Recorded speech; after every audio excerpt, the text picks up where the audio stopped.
All right, looks like we're live. All right, so today's my first video journal for creating a board game. I'm actually using a process that's defined in a book called Think Like a Game Designer by Justin Gary, and I couldn't strongly recommend this enough.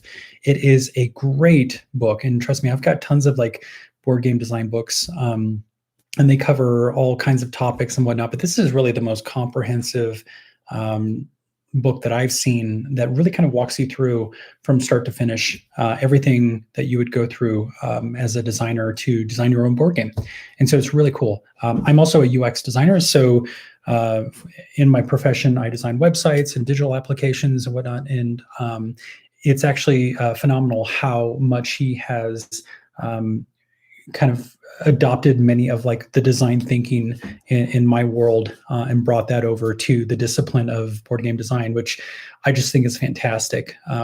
So he talks about, for example, like prototyping, going through the early discovery stages and brainstorming your concepts and ideas, which is what I did today. And I got to tell you, this is exactly what I do with my clients on our projects. And it was extremely helpful to approach designing a game and working out a concept using these same methods. And so I really hope that, if anyone is also considering taking on a board game design project, that they also might check out that book. Again, it's Justin Gary is the author, and it's Think Like a Game Designer. So I thought maybe I would just kind of share today the process that I went through, and feel free to leave any comments later if you'd like. But I'm going to go to my Notion board. I actually capture everything in my Notion board in terms of my process. And this is kind of the first time that I've actually ever done anything like this, where I've captured via video journal my thinking, my process, what I was going through. So this is probably more for me than anyone else. But hey, if there's anyone out there that's listening and watching this, I hope you can find some value in this. So the very first thing that I started out with was doing a framing or brainstorming session. Let me see if I can actually share my screen. I'm not sure if I can do that through this live stream tool set here. Doesn't look like I can do that. This is also the first time that I'm using YouTube's studio tools to actually go live. So it doesn't look like there's any kind of like screen share. And so I don't know, maybe I'll have to edit this later. We'll see. But maybe I'll just walk you through it verbally. So the first thing that I started out with was the framing of my game concept idea. And it's called Wake Up. And so I just loved a couple of different movies that have this concept where people wake up in the middle of this space. They basically have amnesia. They don't know who they are, where they're at, how they got there. And I thought, well, that's like a really intense experience right there. And that would be really cool to kind of bring to a board game.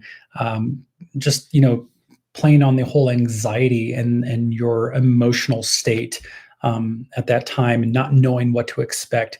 I myself love the horror genre and think it's, I think this really could be a cool space for me to explore in the board game industry, maybe bring a couple of titles out in that genre. I love, Black Mirror. Those episodes are awesome. And I just love how they, even though that's not really considered horror, I just love the suspense that they bring. And so that experience itself is something that I really want to translate in a board game.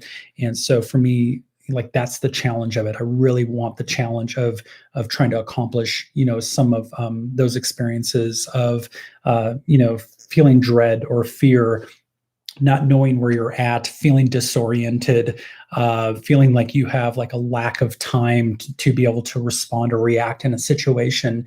A couple of other movies that come to mind are Cube, for those who might be familiar with that. And I don't want to spoil it, but it's, these people wake up basically in this very kind of high-tech cube. It's got four walls, a ceiling and a floor, and it almost looks like you're in a spaceship, but you're not really sure exactly. And of course, there's lots of like death traps that exist in each of these cube spaces that you explore. And so you can go from one cube to the next cube, and each cube room, if you will, are completely different. And it's just a really terrifying, interesting concept, not only for a movie, but I thought, well, maybe I could do something similar to that with a board game. And of course, it's a little bit more monotonous in the movie. We're going from one room to the next. They all look the exact same, but there's different surprises waiting for you, triggers and events that occur. So it's completely fascinating. This idea of, you're just trying to escape this place that you woke up in, and you have no idea how you got there. And for that matter, you don't know who you are. So it led me to think maybe I could create a game that is, you have like your memories, and they're very limited when you start the game, and you build your memory over time. And your memories are basically, informing you and your character, who you are, what you can do in the game, where you can go, and whatnot, right? So the more memories you obtain, the more abilities that you have in this game. And also one other movie I think that comes to mind, I mentioned The Cube. Sorry, there was one other one. I can't think of it at the moment. It'll come back to me. Anyway, so that's the concept, and it's called Wake Up, right? So you would wake up, you're in this place, you have limited understanding of where you are, how you got there. And the goal, of course, would be to escape this place before something terrible happens.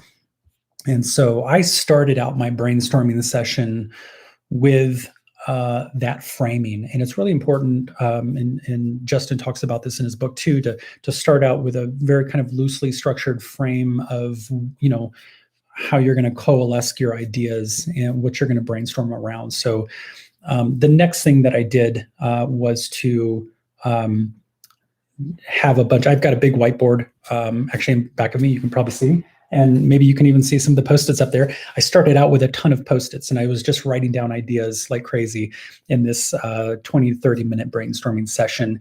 And the goal of that session is to really diverge and create as many ideas as possible, right? So it's in all bad ideas, good ideas, and okay ideas, like, will this even work ideas? And what type of ideas, you might be asking? Any type of idea. And so later on, when I did the grouping, I took all of those ideas and grouped them, by certain themes or categories or topics, whatever the grouping might be. It's very, loose and creative and explorative. So there's no right or wrong way to do this exercise. And I'll say that's really where the benefit lies. And that's what I love the most about this. It allows you just to, if you have a little bit of a quirky brain, or maybe you're a little timid and fearful, especially around others, of, allowing yourself to just kind of free flow and think creatively. This is a great exercise that you can do alone. And so I'm definitely one of those people. I wouldn't say I'm shy or timid by any means in group environments, but I do like just the freedom of being able to just throw out a really crazy idea, knowing it doesn't even matter if it's going to work or not. Let's just get it out. Let's just throw it up on the whiteboard, and then we'll go back and we'll revisit how crazy of an idea that was, or maybe it spawns new ideas, and that's also another purpose for allowing yourself, room for just expanding, your thoughts. So that there is no ceiling or floor during this creative session. So anyway, back to this process then. After you've done all of this idea generation and you've grouped them into certain themes and ideas, the next thing you want to do in the very last part of this process, which I find even more helpful too, is to go back and say, okay, let's audit, let's evaluate all of these ideas that are out there. Now's the time when we put the selection criteria on and say, what is the most minimal effort or valuable in terms of like, what you might explore with a game concept or prototype that you could work on. And you really want to pare down all of those ideas that you had into a very, small subset. And that subset will be your sort of working guardrails for, your next, and informs your next design and prototyping stage. And so I also find that very helpful. So rather than, just starting out and having all these ideas that you might continue to explore, what you're really working to do in the next stage of your design effort is to have a very narrow focused prototype in a very small to scale experience that you're trying to craft, right? Something that you can put in front of actual players, have them play it through, respond, and either validate or invalidate your idea. Like, is this even a good idea? Should I take this further? And so it's really, and I know this from user experience design for, digital products and applications. It's also important. We call it MVP, minimal viable product.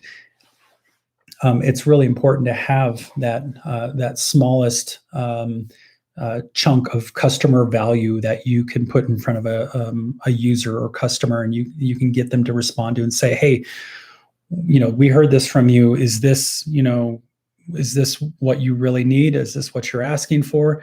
And then you'll either get a yes, and I want this and this and this, or nope, this is not at all helpful, or this isn't what I really need, but what I really need is this. Right. So I think having that similar approach in board game design really makes sense. You can really validate some important decisions about, what kind of game experience you're trying to craft and what your focus should be in the early stages. Because you're going to spend a lot of time in development. You're going to continue iterating on this. You're going to continue developing it. You do not want to go all the way down the pathway of developing a full-on game only to find out at the very end that nobody likes it and nobody wants to play it, and there's not any aspect of the game, or very little aspect of the game, that even resonates with your players. So by doing this in the early stage, by having a more focused just attention to what it is that you're developing, and very limited in its scope, you're going to be able to determine immediately whether or not a certain direction of your game is even aligns with what players actually want. And then from there, if it does validate, then you can continue the development. But each step of the development and production timeline, you are always validating things with your players, right? There should not be a point where you just, again, unhinge your process from actual players and not show them anything, or present things to them and have them interact and give you that feedback. So that's also, something that's very important in my industry, is that continual feedback loop, right? It should always inform you what you're doing next. And so you might go back and iterate or revise things, and then iterate on them, and then continue the process. But you're always hopefully moving it in a direction of more certainty, right? And so that's really critical and important. And again, I think, Think Like a Game Designer is a great book. He's got some really good foundational principles and design methods and techniques that he shares. And the exercises in the book really force you to pause. Don't go forward in the next chapters until you actually conduct those activities, and you go through the process with him. And so it's really great, especially for somebody like me who actually love board games. I love designing. And so for me, that was just a perfect match. Like, I just want to design board games, and I think that would be so cool. I don't even know why. It's actually really difficult, and it's the most difficult thing that I've ever tried to do. Very similar to designing logos. This is actually harder than designing logos. This is way harder. And so, having a really good process in place that guides you through this is really essential. So that's it.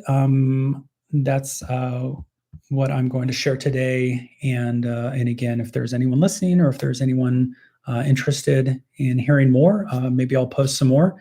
But my goal is to just kind of document my thought process, document what I've been going through, and share it with everyone else. So thank you, and we'll talk to you soon. Bye.